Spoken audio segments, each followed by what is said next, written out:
Who should you choose with your hard-earned Carnival coins? How's it, everybody? Celtic Link here. We got another Dokkan Battle video for you here today. We are taking a look at the Rising Dragon Carnival Banner. That is the Part 2 LR Carnival Banner for this year's Transcendent Dokkan campaign. And we are talking about a few of the units on this banner that may be worth your 500 Carnival coins. After all, this banner sees the first return of the LR Tech Broly, the Super Saiyan Goku, Birdku as he's more commonly known, and the LR Fizz Metal Cooler.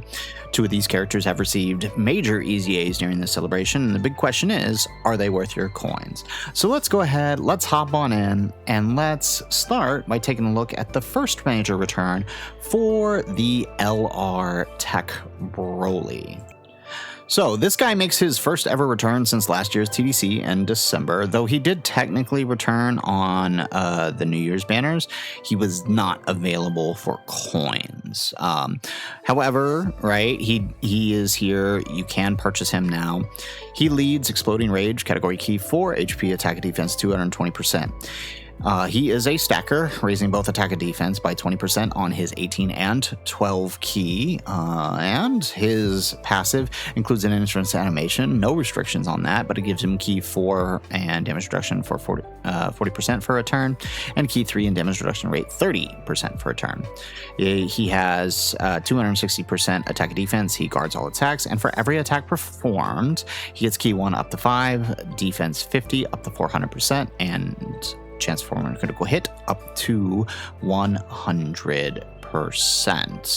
So he can be very good, but until he starts getting those attacks off, he can be a little tricky to use. He can be a little squishy until he starts getting those attacks off, right? Because he's got to get this build up, this 400% defense, and he's got to stack up a little. So it can be a bit tricky to use him.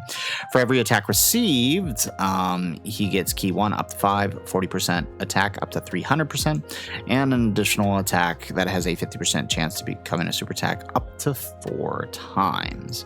So basically, in order to get fully built up here, he needs about 5 hits and about another, what is that, 50%, 6 hits here. Actually it's 6 hits on both.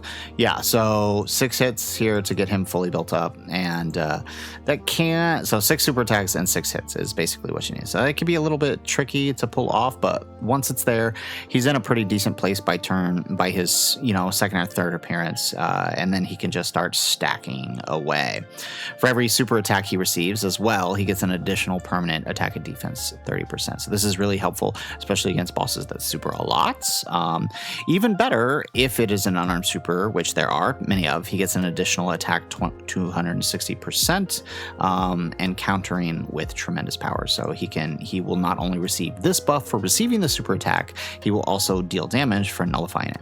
He does have an active skill that can be activated starting from the 3rd turn from his entry turn. It will massively raise his attack temporarily, cause ultimate damage to the enemy, and give him a permanent defense 60% defense raise for the turn, and a scouter effect. So all in all, he's a decent character, kind of a one-trick pony. He is a long event character. You put him on any event where you can stack up and watch him go to work. That's what he does. Shorter events are definitely a big weakness of him. In fact, he released into a short event meta, which basically people brushed him off because you could only really use him in Festival.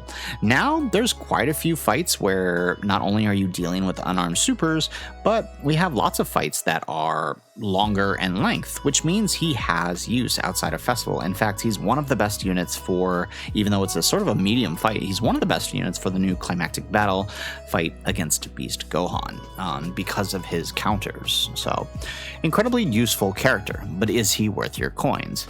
Well, of course, in order to answer that question, we need to take a look at the 2 other characters, right? So of course we have Super Saiyan Birdku here, who just got his EZA. Still leading powerful comeback, no change to his leader skill. He is massively stacking defense now. as opposed to the greatly raised he had before, and greatly raising attack for 4 turns on his 12 key. Basic effects include key 7, attack defense 259%, effective against all types, and guard attack. When receiving an attack, he gets an additional 200% defense. For every attack received, he gets key 2 up to 6, and 59% attack up to 159%. So you really got to get him hit first to really get going. When activating the active skill, or when attacking with 18 or more key, he gets an additional 159% attack.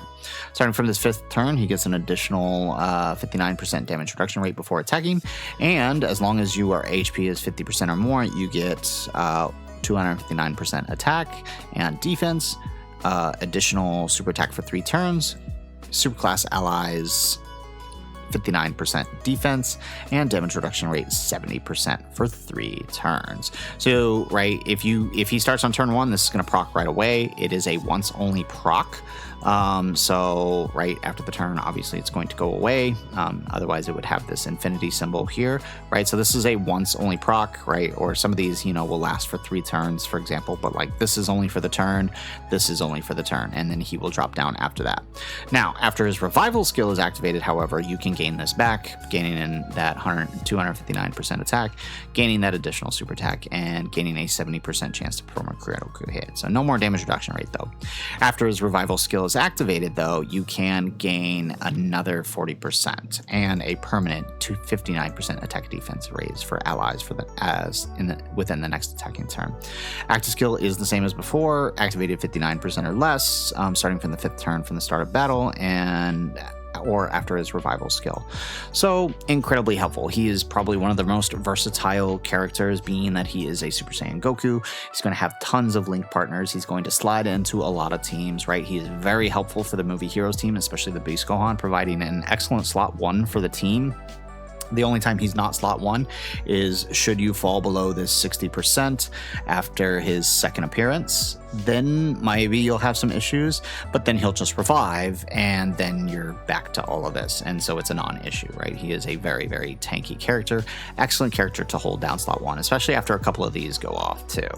Massively grazing, right? So he's essentially getting almost 2 million defense per turn. So with that said, right, who is our other character we should worry about, right? We also have the Fizz Metal Cooler, massively raising attack and greatly raising defense for the turn on his 18 key, raising attack and greatly raising defense for the turn on his 12 key, while also lowering defense and lowering attack. Very, very helpful skills as always on these villain type characters. He recovers 15% HP at the start of the turn. He gets key 5 and attack defense 250%, and a chance to perform a critical hit and damage reduction rate 50%. Chance to perform a critical hit and damage reduction rate 30% once only, and an additional attack that has a 70% chance to become a super attack. If you are below 80%, he will recover 10% of your HP each turn. And when attacking for the first time within the turn, so on that first 18 key, he will have an additional 200% of boost based on your HP, right? Obviously, the more HP, the greater the boost. When receiving an attack, first attack he receives is going to have an additional 200%. Again, same with the HP. After receiving an attack, he recovers 10% HP at the end of the turn, gets a permanent key 4 boost, and a permanent attack defense 100% boost. When receiving an unarmed super attack, he has a 70% chance to nullify it, and a guaranteed nullification if his revive has been activated. When activating the active skill, he has 350% attack temporarily, and after his revival skill is activated, he has a 200% attack and 100% defense raise permanent, and permanently guards all attacks, while getting an additional damage reduction rate 15% before the start of the next attacking turn. He does have his active skill still, 5th turn or after his revive, if he's received 7 or more attacks in battle, and it greatly raises attack temporarily, causes ultimate damage, and recovers. So he is an insanely tanky character, going to be an excellent slot 1 addition to the Tech Metal Cooler team, especially once that revive procs. He is incredibly powerful, hitting easily over 100 mil attack stats once that revive goes off, as well as tanking 8 million defense with his guard and with his damage reduction. It's an incredibly powerful character. So of these 3 returning characters, which one should you prioritize with your 500 coins? After all, these carnival coins are not easy to come by, especially because this is a mid-year carnival, right? A Rising Dragon Carnival, a Double Raids banner. right? There may be something else we want to look at here. So if we actually take a look here at some of the cards available, I will say that before I give my recommendation, if you do not have the UI Goku and you do not have the Super Saiyan 3 Daima Vegeta, I would recommend holding off using your coins until you get one of them, unless you know you're going to go deeper on this banner, or you know you're going to go deep enough on GDC when these guys make their return to try to pull for them or to pick them up should you need. If that's the case, then by all means, let's go into who you should pick. Otherwise, I do recommend saving your coins for the UI Goku or the Vegeta. So I'm going to go ahead and rank the 3 of them of which you should choose. It should come as no question. Well, actually, no. I think a lot of people are expecting someone else to be my number 1. But I actually do think Birdku is going to be your number 1 pick if you have the coins. Obviously, whichever one you don't have, that's the one you should go with. But if you had neither, I think Birdku is going to be better for you. And that is because he is a very versatile character. He fits onto so many teams.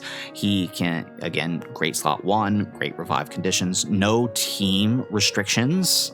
He can go pretty much anywhere and do his job while providing decent offense and superb defense. Right. It's just simply the nature of him being a Super Saiyan Goku, right? Because, I mean, you've got tons of Pure Saiyan teams you can run. Goku's family, right under the Diamond Goku, you have that lead. You have movie heroes. We haven't had a lead in a while, but movie heroes, Bonaparte Child, right? Accelerated Battle, Earth Protecting Heroes, Earthbred Fighters. Like, these are all major staple superclass teams. He's going to slide right into them while providing very, very good links, right? Because he has such a simple, basic Saiyan link set. Second pick is obviously Metal Cooler, and I know a lot of people are like, why would you not recommend Metal Cooler? Because he is better than Birdku. Well, the thing is, Metal Cooler requires one of 2 things. It requires that you have either Tech Metal Cooler or Cell Max, right? I would argue he's more necessary for Cell Max's team, but if you have neither of those units, then Cooler's not really doing you a whole lot of good. You could consider it an investment character, right? Possibly with a new GDC Wicked Bloodline lead Frieza or something.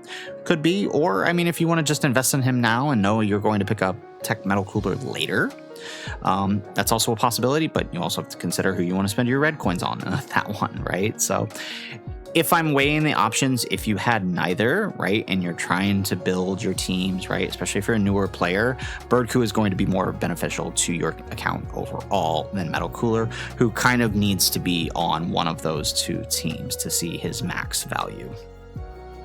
So that's why he's number 2. Still a good pick, and again, whichever one you're missing is the one I recommend. I lastly recommend Broly.